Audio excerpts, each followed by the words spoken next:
Hello everyone, আসসালামু আলাইকুম।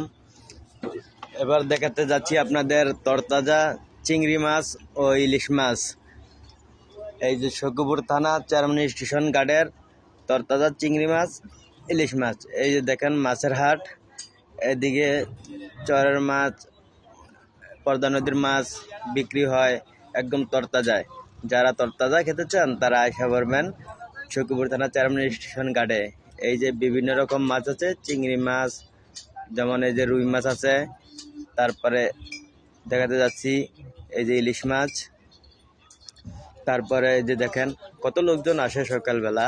আপনারা যারা যারা তরতাজা মাছ চান তারা এসে পারবেন। এই যে চিংড়ি মাছ আছে, বড় গুড়া, বাইলা মাছ, বাটা মাছ, তারপরে আছে বোয়াল মাছ, পাঙ্গাস মাছ, চিতল মাছ।